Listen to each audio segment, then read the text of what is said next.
पिछले वीडियो में मेरे से कट हो गई थी। अब देखिए यहाँ से मैंने किया था गाइस, आप लोग पहले अच्छे से आप लोग देख लीजिए। यहाँ से मैंने किया बनाया था, यहाँ तक मैंने बनाया था 5 मूलभूत श्रेणियाँ एक्सप्लेन किया था पिछले वीडियो में।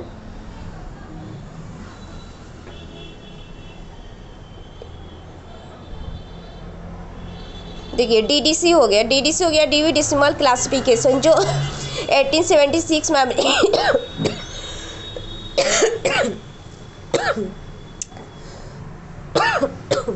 सॉरी गाइस, 1876 में अमेरिका में बना था, जो मेलवी डेवी ने बताया था। और सीसी जो हो गया द्विबिंदु वर्गीकरण कॉलोन क्लासिफिकेशन कहलाता है, जो 1933 में इंडिया में बना था। इसके जनक SR रंगनाथन ने 7 एडिशन ने दिया था।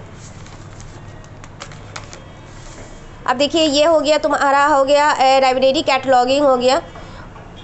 ये ARCR सेकेंड, CCC हो गया 1934 में हुआ था। ये Anglo American cataloguing rule second हो गया।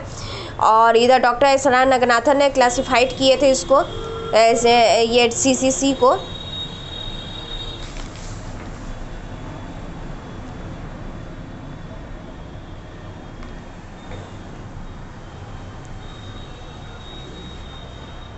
ये हो गया आपका मैन एंट्री कार्ड कैसे बनाते हैं। देखिए मैन एंट्री कार्ड की, देखिए ऐसे कार्ड मैन एंट्री कार्ड बनाते हैं।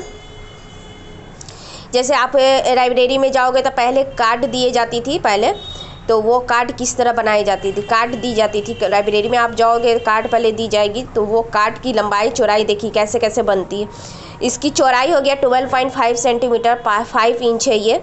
और इधर हो गया चौड़ाई, लंबाई हो गया 7.5 सेंटीमीटर, 3 इंच का इधर हो गया। इधर देखिए ये सब क्वेश्चन पूछी जाती है।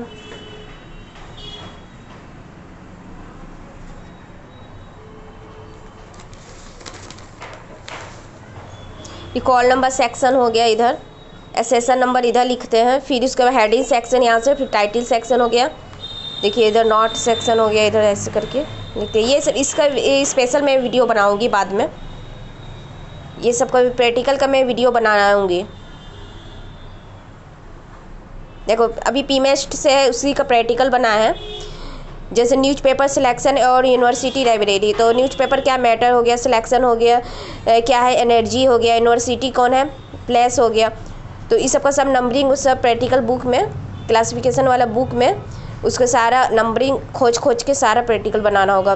जैसे पी का 34 हो गया, यहाँ खोजना होगा बुक में 34 था पी का, तो पी मेस्ट हो गया। इसका ये हो गया फॉर्मूला हो गया, ये है फॉर्मूला है 2p semicolon m colon e 2p.s colon comma t, ऐसे करके इसको इंडिकेट, ऐसे करके स्पेस बना दो। 2 हो गया इधर से, और 2 हो गया इधर। p का क्या है 34, यहाँ 34 कर दिए। फिर उसके बाद ये वाला जो सिंबल है यहाँ पर, ये जो सिंबल है यहाँ सिंबल डाल दिए। फिर m का जो है, m का यहाँ मैंने खोजा था 44, तो m का 44 डाल दिया। फिर ये सिंबल मैंने यहाँ फिर डाल दिया। फिर e का मैंने खोजा था 81, e का 81 हो गया। फिर वो e के बाद जो सिंबल आएगी तो नहीं है, तो यहाँ पर देखिए 2 है 2p, तो फिर p का मैंने खोजा था 34, तो 2 नहीं लिखना है, 44 हो गया। फिर n37, फिर हो गया टाइम, हो गया टाइम, ये देखिए n37। t का जो है, t का मैंने खोजा है इसका n37 आया, तो यहाँ पर n37, यहाँ इसके पहले कोमा, यहाँ पर ऐसे ये कोमा दे के n37 आंसर आ गया। इसी तरह इसके लिए मैं स्पेशल वीडियो बनाऊँगी। ऐसे आप लोग नोट्स में आप लोग पहले लिख लो।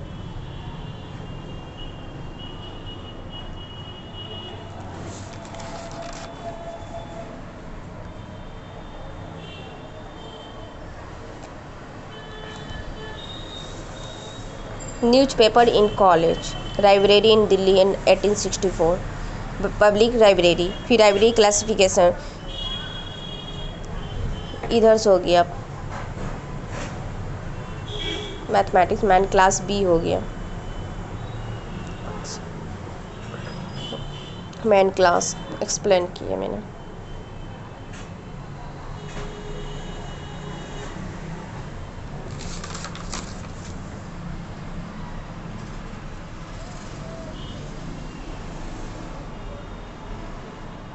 मेन क्लास बहुत इम्पोर्टेंट है। देखिए मेन क्लास विषय जगत में जितने भी विषय का निर्माण किया जाता है, इन सभी विषयों के लिए वर्गीकरण पद्धति के अंतर्गत यानी अंदर उन्हें कुछ कोड प्रदान किए जाते हैं, जिसके आधार पर उस विषय की पहचान की जाती है। विभिन्न वर्गीकरण पद्धति में उपलब्ध अलग अलग विषयों के लिए अलग अलग प्रकार के अंकन का प्रयोग करते हैं, ठीक है, जो उन्हें एक अलग पहचान देते हैं। जिस प्रकार जैसे केमिस्ट्री में पानी के लिए H2O का प्रयोग हम लोग करते हैं, ऑक्सीजन के लिए O2 का प्रयोग यूज करते हैं, उसी प्रकार पुस्तकालय विज्ञान में भी विषय के लिए विभिन्न प्रकार के अंकनों का प्रयोग किया जाता है। ओके, जैसे CC का हो गया कॉलम क्लासिफिकेशन, द्विबिंदु वर्गीकरण जिसको कहते हैं। मैं लाइब्रेरी सेक्शन के लिए देखिए CC हो गया कॉलम क्लासिफिकेशन, द्विबिंदु वर्गीकरण में लाइब्रेरी साइंस के लिए 2 इंडिकेट करते हैं, मैथमेटिक्स के लिए B इंडिकेट करते हैं और फिजिक्स के लिए C, और सामाजिक विज्ञान के लिए जो इसको सिग्मा से कहते हैं, ऐसे सिंबल है, ठीक है, ETC का प्रयोग किया जाता है। ओके, CC में मिश्रित अंकन का भी प्रयोग किया जाता है, जिसमें नंबरिंग 1 2 3 4 5 6 7 कैपिटल अल्फ़ाबेट में कैपिटल ABC करके लिखते हैं, स्मॉल अल्फ़ाबेट में स्मॉल ABC हो गया, फिर साइन सिंबल का आदि का प्रयोग किया जाता है CC में।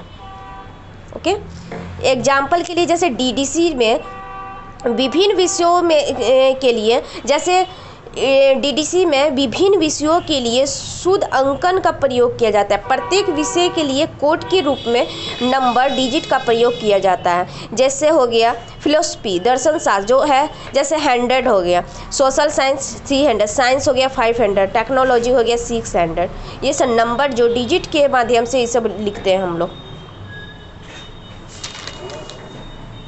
ये सब देखिए, अब मेन क्लास B का मैंने ये बताया था, ये मेन क्लास B का था।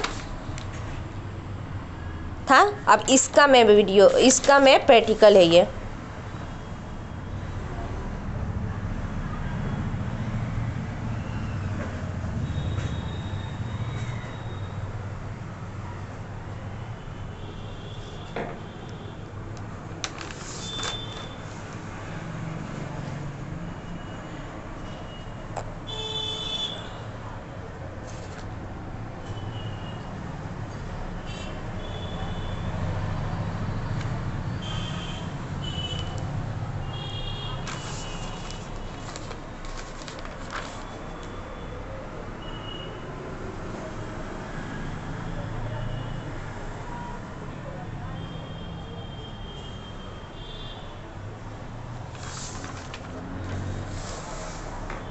अब देखिए यहाँ से देखिए principle of helpful sequence of facet, पच अनुक्रम का सिद्धांत यहाँ से है। फेसिएट का पच का किसी मुख्य विषय के मेन क्लास अगर मुख्य वर्ग के विभाजन को पच कहते हैं, जैसे लाइब्रेरी साइंस एक विषय है, ठीक है, जिसका मुख्य वर्ग मेन क्लास 2 होता है। अभी मैंने पिछले में बताया था कि लाइब्रेरी साइंस को 2 से इंडिकेट करते उसका मेन क्लास 2 है, ठीक है। और उसी प्रकार जब मुख्य वर्ग को पीमेस्ट में विभाजित करते हैं तो पच फेसिएट कहलाता है, यानी पी पच जो है और एम पच जो है इत्यादि। जैसे डॉक्टर एस आर नागनाथन ने पहली बार जो पच फेसिएट को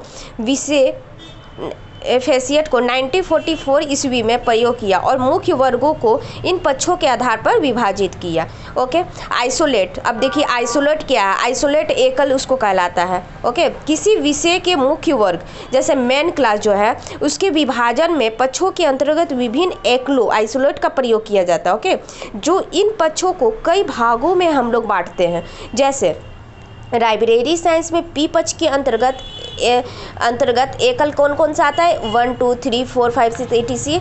जैसे किसी विषय के मुख्य वर्गों को जो 5 भागों पीमेस्ट में वर्ग बांटा जाता है वह पच कहलाता है, और पक्षों के अंदर जो विभाजित किए जाते हैं और वह एकल आइसोलेट कहलाता है। डॉक्टर एस आर रंगनाथन ने किसी विषय के अंतर्गत इन पक्षों और एकलों के अनुक्रम को व्यवस्थित करने के लिए 1964 में एक सिद्धांत का प्रतिपादित किया था, जिसे पच अनुक्रम का सिद्धांत भी कहते हैं। क्वेश्चन आ सकता है कि पच अनुक्रम का सिद्धांत बताइए, तो आप ये बता सकते हो, ठीक है, कि किसी विषय के अंतर्गत इन पक्षों और एकलों के अनुक्रम को व्यवस्थित करने के लिए 1964 में इस सिद्धांत का प्रतिपादित किया, जिसे पच अनुक्रम का सिद्धांत कहते हैं।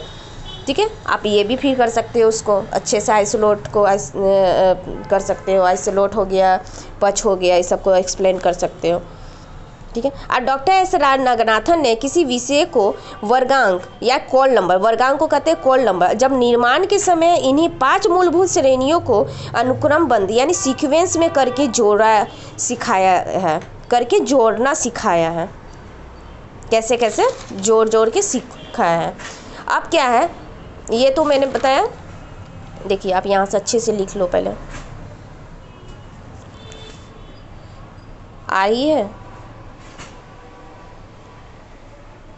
ये हो गया। फिर नेक्स्ट पेज। अब देखिए प्रिंसिपल ऑफ फेसिएट सीक्वेंस, यहाँ से, ठीक है, वॉल पिक्चर प्रिंसिपल। इन सिद्धांत को समझाते हुए डॉक्टर रंगनाथन ने बताया कि मूलभूत श्रेणियों की प्रथम अभिव्यक्ति को फर्स्ट राउंड, दूसरी अभिव्यक्ति को सेकेंड राउंड कहते हैं। ठीक है, और ये राउंड जो है पर्सनालिटी, मैटर और एनर्जी वाले से